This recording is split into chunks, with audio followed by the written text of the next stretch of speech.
the issue. The issue is it is unbelievably lopsided, the life that you live. And most people say it's good to be king.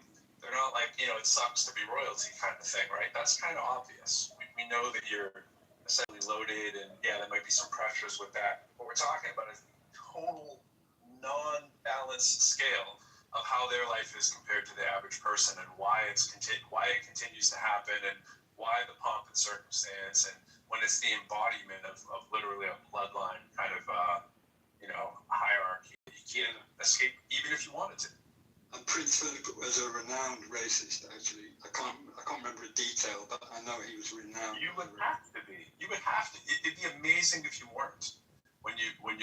It's like we say it about the Magna Carta, the Manifest Destiny, all this kind of stuff. Then you have the answers. It's in the book Norseman. However, I've long since learned, not too long, the last 10 years, understanding race. I've learned to be able to live comfortably without answers, without definite answers. I don't know whether there are such things as answers. Take the business on the hereafter. Maybe there is, maybe there isn't. I've never seen the evidence one way or the other. I don't expect to see it during my lifetime. But if there is, I suppose given a choice, I think I would pick hell. The reason I'd pick hell is because that's where all the have-nots are. The currency of the realm shifts. Over here it's money, over there it's virtue. But either way, if you haven't got it, you're stuck.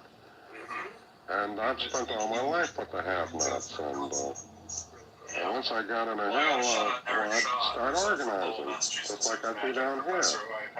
And then I'd be in heaven personally, because this is the thing that gives me the greatest happiness in life. And look out, heaven, here we come. I just don't have the it lays out that picture really, really carefully and well done, and the research that's in there it's hard to argue with. It's like when you're reading line by line and you're just comparing it to other similar kind of manifestos, using that word intentionally, and just like looking, oh my gosh, this is like overt racism at the highest scale.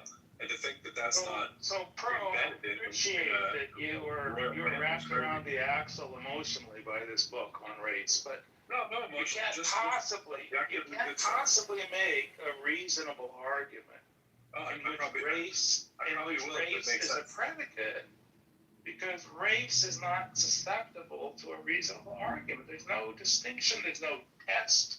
Whatever you think the races are, and I have no idea what you think the races are, I should think of the races differently. That means tons of people, like way more people than minorities. Back to the real oats. You strayed too far in the garden, didn't you, Benjamin, with the bunny? No. Look, I want you to win. I want you to win this argument against caste. Yeah, I was touching grass. I want you to win the argument on a bloodline caste system. I don't think you could do it if you use the word race, because race is not a credible or robust word. It doesn't have distinguisher stability, meaning if two people draw the lines about race, they're different. If people get on an airplane, fly to another country, their race changes.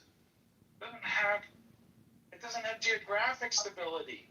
Over time, people who were an X kind of person are now a Y race.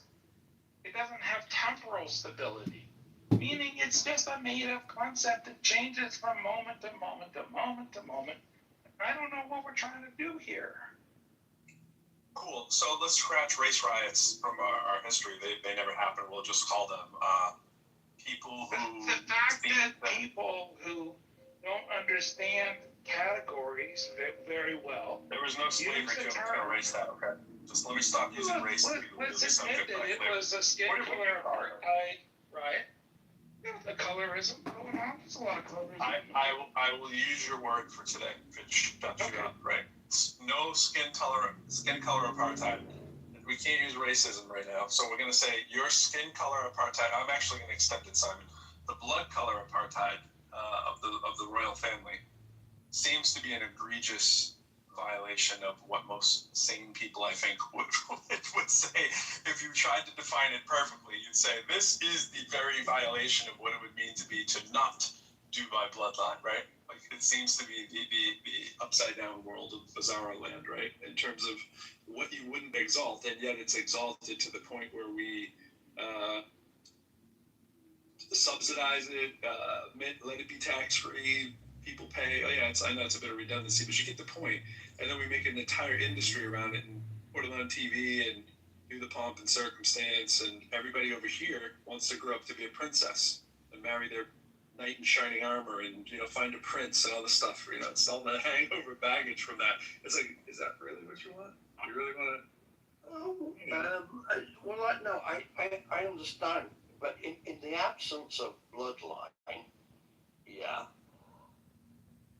And obviously there have been times where we've had to go, we need some, I think, at the beginning of this current monarchy's bloodline, we had to ship over to Germany to find someone who, was vaguely related to continue the monarchy. So the bloodline idea gets challenged, but there's always somewhere you can find a relative.